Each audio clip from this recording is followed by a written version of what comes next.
leadership is all about creating an environment for people to be successful. Part 8 in the John's top 10 tips for awesomeness life. We keep changing the title on it all the time, John. That's cool. That's cool. Okay, leadership means that you go ahead. You're driving it forward. I would have hoped people watching this would have seen parts 1 to 6 before this point. No, parts 1 to 7 actually. I do apologise. Okay. What does good leadership mean for having a more fulfilled life, and a more important thing is having a happy estate agency?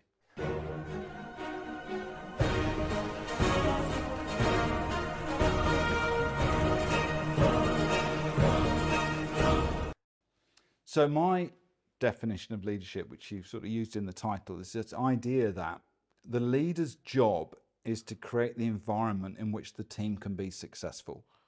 You might say you're a leader at home when you're setting that example, creating that environment for yourselves, and then you're doing the same at work.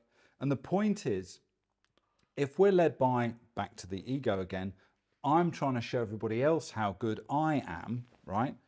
But then we're just trying to put everybody else in the shade. So what happens is they turn up to work as the full human, right? And the brain, it said, is a wonderful organ. It switches on automatically when you get up. And guess what? It only switches off when you get to work. Fantastic, right? But if you're an employer, you've paid for the whole body. Why did you switch the head off? That's the most valuable bit. And that's what you're doing unconsciously with your ego if you're not careful. So the leader's job is to make sure the process is right, the boundaries are right, the training's right, or being aware of not doing the job for them. Not doing the job for them, celebrating their successes, right?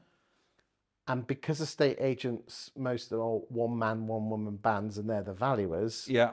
And because most estate agents are, how can I say, more I profile on the disc profile, so they're slightly egotistical. No, it's all about them. Yes. Yeah, they're very good at not very good at listening, just waiting for people to stop talking so they can talk. Yeah. I know I've just described most about it. Go on. You're actually getting in the way of your own success, aren't you? Yes. Yes, you are. Because 99% of the time, when most people blame their staff and colleagues, the problem actually lies in the person looking at yourself in the mirror, isn't it? Yeah, life's a mirror. There's no doubt about that. Yeah. What was wrong with the hiring decision? What was wrong with the training? What was wrong in the environment, the processes, the pressure, all of that stuff that you brought as the owner of that business? So whatever problem, you're the cause of it. Yeah. Yeah. That's quite hard hitting, isn't it? Yeah. But what the funny thing happens when you made the point most agencies are actually quite small businesses, but even the smallest business, if you say to the person, look, I'm not here to blame you. What I'm here to, sat at your desk or whatever it is, I'm here to work out how to make your job easier. Because the easier it is for you, the better it's going to be. The easier it is for you to do a good job. And then you listen to what the challenges are that this person has. Now, if you're a leader of a multi-branch thing, you're much more likely to have that kind of conversation. You won't know. If it's your own branch, you've only got one, you probably should know what all the issues are. But let's find out what they are. And you'll find in some of these bigger companies, they just make lists and stick them on the wall. And then it's the manager's job to get things, the manager can't cross them off. The employees cross them off when the managers solve the problem. So the employee does what we call the day job, and the manager's job is to solve the problem. So we're problem solvers. Yeah, yeah. Because often, let's say it's a tech issue. This function in the software is not working right. Have we configured it wrong? Don't know.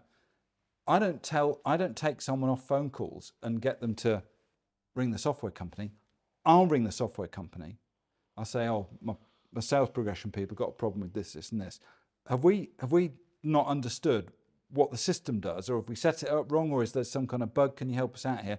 We figure out what that is, go back to the team, right team, this, yeah, and we sort that out. And now we've got a win. We've fixed that problem, and we've now made it easier for those sales reps to use the system to progress the sale. Well, what do they now think? You've sorted their problems out. Yeah. And humans love that, don't they? I care. I've proved as a leader, I care about them and their life at work. Guess what? The chances are they're going to care about me, and they're going to care about the business because I took care of them. I like the idea of a piece of paper where you write on your problems. Yeah, flip chart, simple. I think I learned that from Eli Lilly, gosh, a long time ago, Chris, maybe 30 years ago. And every department had its flip chart on the wall, and only the employees could cross it off. So they'd raise the issue. The manager's job, managers would be assessed on how many of these things got crossed off this week. Thank you for that, John. Let's go and have a look at part 9. Okay.